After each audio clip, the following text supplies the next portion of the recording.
Hello everyone. In this video, we are going to see important news snippets from The Hindu dated 3rd July 2026, starting with a very powerful thought given by our PM during India-Japan Annual Summit.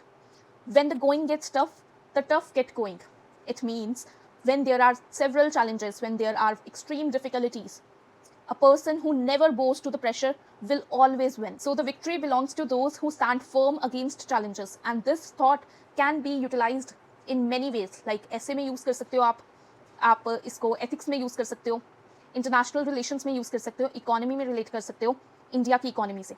Next we have philosophy of Kaizen that says that it is a principle of continuous improvement. In order to win, we have to make small, consistent changes that collectively will lead to long-term progress. ये thought और ये philosophy, which is a Japanese philosophy, we can use these two in our real life as well as in our mains answer writing. So let's get started. Starting with our first article, GS2 से relate करेंगे, IR से relate करेंगे, India-Japan 16th Annual Summit. इसमें हमने कुछ convergence के points पे काम किया है और कुछ कंसर्न्स जारी किए हैं. इनको अब हम देखेंगे. अब जब भी कन्वर्जेंस की बात आती है, we can use a framework like you can use syllabus wise approach, PESTLE approach, SDG approach, और even you can make any mnemonic out of it. Let us begin. सबसे पहले हमारे पास आता है इकोनॉमी. इकोनॉमी में हम इकोनॉमिक सिक्योरिटी इनिशिएटिव की बात करेंगे. यहाँ पे कुछ हमारे पास एग्जांपल्स गिवन है, क्योंकि आप प्रॉपर सेंटेंस तो बना लोगे, आपको थोड़ा इकोनॉमी का पता होगा कि मार्केट असेस मिलता है एंड हमारे पास इंपोर्ट इंडिपेंडेंस के ऊपर हम काम कर रहे हैं, तो उसमें हेल्प करेगा जापान. ये नॉर्मल पॉइंट्स आप लिख लोगे, लेकिन उसको सब्सटेंशिएट करने के लिए आपको एग्जांपल्स चाहिए. यहाँ पे कुछ एग्जांपल्स की बात की है. इकोनॉमी में सबसे पहले इकोनॉमिक सिक्योरिटी इनिशिएटिव. स्टार्टअप की बात करें तो आजकल हम स्टार्टअप प्रमोट कर रहे हैं, तो Japan India startup support initiative. उसके बाद अगर हम इन्वेस्टमेंट की बात करें तो हमारे पास India Japan industrial competitiveness partnership है. ये कहाँ पे इन्वेस्ट करेंगे? इंडिया में. लेकिन इंडिया के अगर बाहर इन्वेस्ट करना है तो हमारे पास जापान के साथ मिलकर हम अफ्रीका में भी इन्वेस्टमेंट कर रहे हैं. तो यहाँ पे है India Japan cooperation initiative for sustainable economic development in Africa. Next बात करते हैं इंफ्रास्ट्रक्चर की. तो सबसे बेस्ट इंफ्रास्ट्रक्चर अगर हमारे पास टेक्नोलॉजीज हैं तो वो जापान के पास हैं. तो वहाँ से हम Mumbai Ahmedabad high speed rail, एक बुलेट ट्रेन बनाने की बात कर रहे हैं. कुछ मल्टीलेटरल कॉपरेशन देखें तो सबसे पहले हमारा जो रीजन है वो है इंडो पैसिफिक. क्वाड क्यों बना था? इंडो पैसिफिक के लिए, और क्वाड में Japan was the main element. तो वहाँ से हमने देखा कि इंडो पैसिफिक ओशन इनिशिएटिव, यहाँ पे हम एम कर रहे हैं free and open Indo Pacific. Next बात करें तो जापान ने पार्टिसिपेट किया था इंटरनेशनल फ्लीट रिव्यू 2026 में, जो विशाखापट्टनम में हुआ था. आगे हम कुछ बात करें तो हमें सपोर्ट करता है Japan for the membership of international energy agency and also UNSC reforms. Next बात करें डिफेंस की तो हमारे पास नेवल एक्सरसाइज आती है JMAX 2025. एंड मैरीटाइम की बात करें तो अभी हमने लॉन्च किया है यूनिकॉर्न प्रोजेक्ट. अब ये यूनिकॉर्न प्रोजेक्ट क्या करेगा? हमारे पास जो वॉरशिप्स हैं, ऐसे हैं वॉरशिप, इग्नोर माई ड्राइंग, सो ऐसे ले लेते हैं हम. ये वॉरशिप है, यहाँ पे एंटीनास ऐसे बहुत ही अजीब तरीके से लगे होंगे. इस प्रोजेक्ट के तहत हम इन सारी एंटीनास को एक प्रॉपर यूनिकॉर्न के हॉर्न जैसे अरेंज करेंगे. इससे क्या होगा? इससे हमें मिलेगा स्टेल्थ फीचर. दूर से हमारी वॉरशिप्स आइडेंटिफाई नहीं हो पाएगी. उसके लिए हम क्या लेके आए हैं? Unicorn project high tech antenna tower for Indian navy warships. Energy की बात करें तो हमारे पास कुछ रीजनल इनिशिएटिव्स हैं, जैसे कि जापान का है power Asia and India quad के साथ मिलकर इंडो एनर्जी सिक्योरिटी पर काम करता है. नेक्स्ट हमारे पास कुछ क्लाइमेट डिप्लोमेसी से पॉइंट्स आएंगे, जैसे कि India Japan cooperative biogas for growth initiative, environment में भी यूज कर सकते हैं हम, and clean ammonia project in Odisha. Technology की बात करें तो हमारे पास अभी क्या चल रहा है? ज़्यादा चल रहा है AI. So India Japan AI cooperation. Socio economic initiatives की बात करें, जैसे कि हमने UK के साथ जो FTA किया था, उसमें हमने बात की थी कि हम सोशल वैल्यूज़ के ऊपर वर्क कर रहे हैं. वैसे ही हम इसके साथ भी सोशल वैल्यूज़ के ऊपर वर्क कर रहे हैं, जैसे कि sustainable horticulture in Punjab, education in Maharashtra, lotus program जिसमें हम टैलेंट सर्कुलेशन की बात कर रहे हैं, एंड स्पेस के लिए हम लुपेक्स करके मिशन साथ में कंडक्ट कर रहे हैं. आप मुझे बताओ ये किसके लिए मिशन है? हमने कलेक्टिवली कुछ कंसर्न्स के बारे में बात की, जैसे कि East China Sea, South China Sea, North Korea का nuclear and missile programs, Myanmar की regional stability, and fourth is cross border terrorism and violent extremism. Conclusion की बात करें तो इसको हम यूज कर सकते हैं, बहुत अच्छा कंक्लूजन है, कहीं पे भी यूज हो सकता है. Through the partnership founded on trust and optimism pave the way for the mutual growth and global good. Global good की बात कर रहे हैं, विश्व बंधु की बात कर रहे हैं, एंड म्यूचुअल ग्रोथ होनी चाहिए. तो हमारा विजन क्या है? ट्रस्ट के ऊपर, ऑप्टिमिज्म के ऊपर, mutual growth and global good. इसको हम कंक्लूजन में यूज करेंगे. करते हैं जुडिशरी की एंड एआई से रिलेट कर सकते हैं। ये एग्जांपल बहुत अच्छी है। हमने कुछ दिन पहले यही आर्टिकल डिस्कस किया था, लेकिन अब उसकी रियल लाइफ एग्जांपल सामने आ गई है। Article is about AI hallucination. Hallucination मतलब कि एआई की एक टेंडेंसी है कि वो खुद से ऐसी स्टोरीज बनाता है जो हमें रियल लगती है। उस आर्टिकल में जो हमने पहले डिस्कस किया था उसमें भी यही चीज़ बोली थी कि एआई खुद से ही केस लॉज डेवलप कर लेता है, और इसकी अब हमारे पास एक प्रैक्टिकल एग्जांपल है एनसीएलटी ने कुछ अपना ऑर्डर जारी किया जिसमें पता लगा कि उन्होंने जो भी केसेस का हवाला दिया था, मतलब कि जो भी केसेस उन्होंने एज अ सपोर्टिंग जजमेंट अपने यूज़ किए थे, वो नॉन एग्जिस्टेंट केसेस थे। वो सिर्फ एआई ने अपने मन से, मतलब हेलुसिनेशन से जनरेट किए थे। तो इसलिए सुप्रीम कोर्ट ने उनका ऑर्डर साइड पे रख दिया। तो अब हम इसमें से एक एआई हेलुसिनेशन यूज़ करेंगे एज अ कीवर्ड और एग्जाम्पल देंगे ये वाला। और बात करते हैं कि सुप्रीम कोर्ट ने कुछ पहले draft regulation for use of AI in courts 2026 ऐसे कुछ रूल्स निकाले थे, जिसमें उन्होंने बोला था कि आपको एआई को सिर्फ एक सपोर्ट के जैसे यूज़ करना है, रिप्लेस नहीं करना। ह्यूमन फर्स्ट अप्रोच होनी चाहिए, ह्यूमन फर्स्ट फ्रेमवर्क होना चाहिए। ये इंपॉर्टेंट है। ह्यूमन की नॉलेज को एआई के साथ रिप्लेस नहीं कर सकते। एआई आपका डिसाइड नहीं कर सकता केसेस को, सेंटेंसेस को, बेल को, या फिर कोई भी आउटकम को।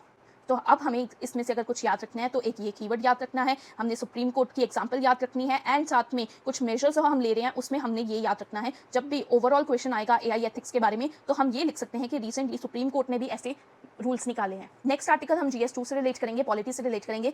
The right to a fair trial at the crossroads. इसका क्या मतलब है तो हम सिंपल वे में समझेंगे। हमारे पास यूएपीए एक्ट है।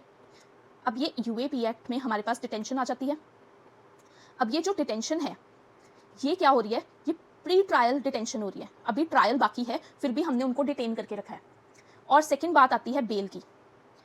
अगर ये प्री ट्रायल है और काफ़ी टाइम हो गया इनको जेल में, तो सुप्रीम कोर्ट बोलता है कि इनको इस कंडीशन के ऊपर बेल मिल जानी चाहिए। लेकिन प्रॉब्लम आती है बेल कंडीशंस में। बेल की कंडीशंस गिवन है सेक्शन 43D सब क्लॉज 5 में, जो कि बहुत डिफिकल्ट कंडीशंस हैं। यहाँ पे हम बोलते हैं ना ट्विन कंडीशंस ऑफ बेल, और इनको अपहेल्ड करना बहुत डिफिकल्ट है। यहाँ पे एक डिलेमा आता है। डिलेमा क्या है कि अगर हम डिटेंशन की बात करें तो डिटेंशन हम नहीं कर सकते क्योंकि हमारे पास क्या है, इनोसेंट अंटिल गिल्टी। ये प्रिंसिपल हम यूज़ करते हैं कि हर एक इंसान पहले इनोसेंट होगा जब तक उसकी कोई कन्विक्शन प्रूफ नहीं हो जाती।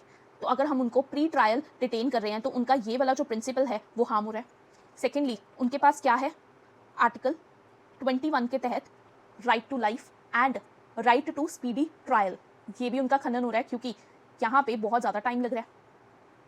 और अगर हम बात करते हैं सुप्रीम कोर्ट की, सुप्रीम कोर्ट ने बोला है कि बेल दे दो उनको इस ग्राउंड के ऊपर कि टाइम ज़्यादा लग रहा है, लेकिन कोर्ट्स खुद ही बेल ग्रांट नहीं कर पाते क्योंकि यहाँ पे रिस्क होता है नेशनल सिक्योरिटी का।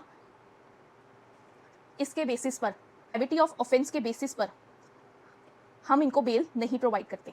लेकिन यहाँ पे भी एक प्रॉब्लम आती है, ग्रेविटी ऑफ ऑफेंस आपने कैसे डिसाइड किया, क्योंकि अभी तक तो कन्विक्शन ही प्रूफ नहीं हुई, क्योंकि अभी भी केस क्या है, प्री ट्रायल स्टेज पर है।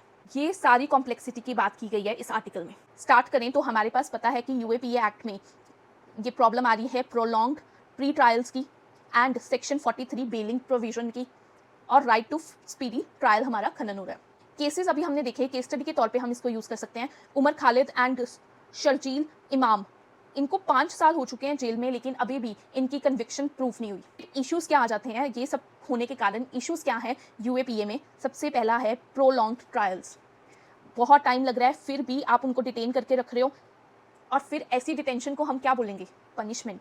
एक हिसाब से उनके लिए पनिशमेंट है क्योंकि उनको पता ही नहीं है, अभी भी उनकी कन्विक्शन जो है वो प्रूफ नहीं हुई। सेकंड बात करें तो national security concerns versus individual rights. हमने स्ट्रिक्ट कंडीशंस रखी हैं क्योंकि ये एक नेशनल सिक्योरिटी का मुद्दा है, लेकिन अगर आप उसको प्रूफ ही नहीं कर रहे हो तो उनकी जो इंडिविजुअल राइट है, that is right to speedy trial, वो वायोलेट हो रहा है। अब मुझे बताओ कि किस केस लॉ में हमने अपहेल्ड किया था राइट टू स्पीडी ट्रायल। और सुप्रीम कोर्ट की बात करें तो यहाँ पे भी उन्होंने यही बोला था कि अगर आपको टाइम लग रहा है कन्विक्शन प्रूफ करने में या एक्सेसिव डिले हो रहा है तो हम उनको बेल दे देंगे ताकि उनके साथ जस्टिस हो। ये एक वैलिड ग्राउंड बन जाएगी। Despite this we have seen कि कोर्ट्स डिनाई कर देती है बेल को because of gravity of offence. लेकिन फिर प्रॉब्लम वही आती है कि आप ग्रेविटी ऑफ ऑफेंस को कैसे ले रहे हो, क्योंकि अभी तक कन्विक्शन तो पता ही नहीं चला। और हमारे पास एक डॉक्ट्रिन है जिसको हम बोलते हैं इनोसेंट अंटिल प्रूवन गिल्टी। तो ये ग्रेविटी ऑफ ऑफेंस इसको वायलेट कर रहा है।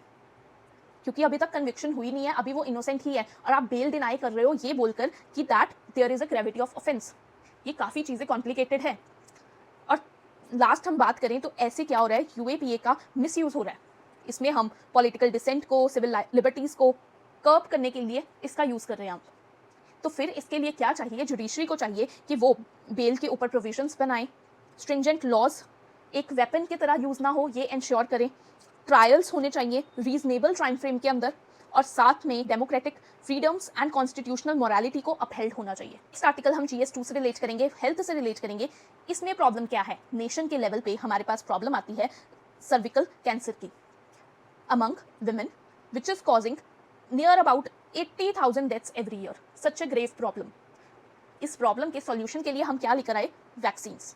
और इंडिया ने एक मैसिव प्रोजेक्ट लॉन्च किया जिसमें हम बोल रहे हैं कि हम वैक्सीनेशन प्रोवाइड करेंगे 1.15 करोड़, मतलब 11 मिलियन गर्ल्स को, वो भी फ्री ऑफ कॉस्ट, क्योंकि इसकी वैक्सीनेशन बहुत महंगी थी।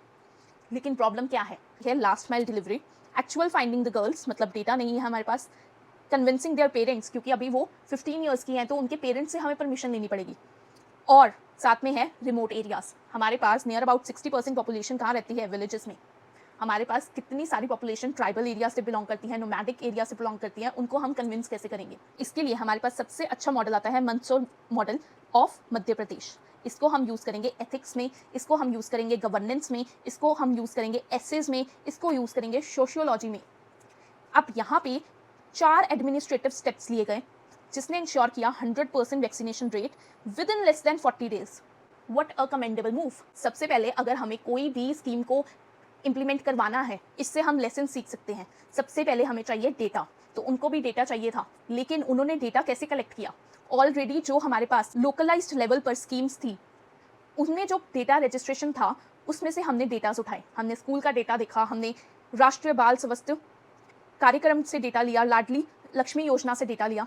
इससे हमने हाइपर लोकलाइज्ड टारगेट्स बनाए, बिल्कुल छोटे छोटे टारगेट्स क्रिएट किया, exact village bye village map हमने आइडेंटिफाई किए हर एक 14 to 15 ईयर ओल्ड गर्ल को, including school drop outs, tribal communities and nomadic groups. Very important, because mostly nomadic groups जो होते हैं वो बाहर रह जाते हैं इन सारे प्रोग्राम से।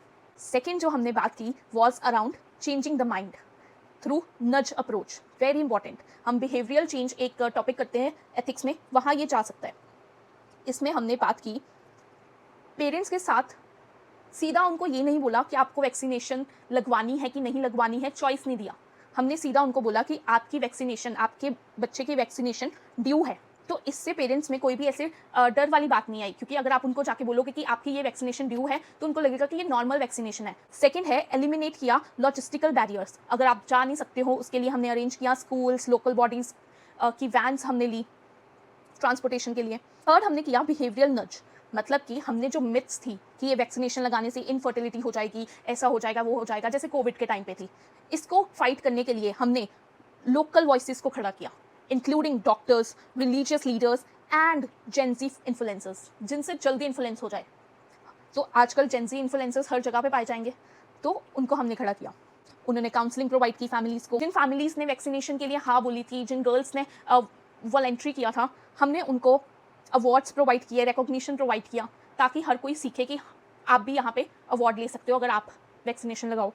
लास्ट हमारे पास आता है सर्विस बंडलिंग। इसका मतलब है कि अगर उनकी मम्मी कोई और चीज़ के लिए क्लिनिक विजिट करते थे, तो हमने टीनेजर गर्ल जो उनके साथ जाती थी उसका रिकॉर्ड देखा कि ये वैक्सीन लगा ली हुई है कि नहीं लगाई। अगर नहीं लगाई तो उसी टाइम पर राइट अवे वो वैक्सीन उनको दी जाती थी। लास्ट हमारे पास है कि हमारे पास लेसन क्या है सीखने के लिए, that we need to have a tailored approach, we need to know the ground realities at the local level.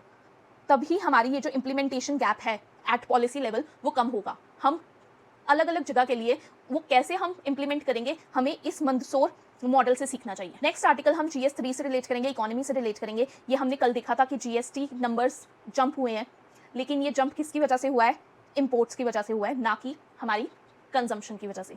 इसी के ऊपर आज का एडिटोरियल है। हमें न्यूज़ पता चल गई थी कि हमारे पास GST कलेक्शंस में एक जंप देखा गया, दैट वाज 13%, नियर अबाउट 14% कह सकते हैं। बट ये क्यों हुआ था, ड्यू टू इम्पोर्ट। अब जब भी कोई चीज़ इम्पोर्ट होती है तो हम उसको ट्रीट करते हैं as a inter state trade, और उसके ऊपर हम लगाते हैं IGST। तो इम्प्लीकेशन क्या है, ऐसा क्यों देखा गया कि हमारे जो GST कलेक्शन है वो बढ़ गई। सबसे पहले इम्पोर्टेड इन्फ्लेशन, बाहर से अगर कुछ आ रहा है महंगा और तो हम उसके ऊपर अगर टैक्स लगाएंगे तो वो भी हमारे पास ज़्यादा ही आएगा। हमारे पास क्वांटिटी नहीं बढ़ी है, हमारे पास सिर्फ प्राइजेस बढ़े हैं।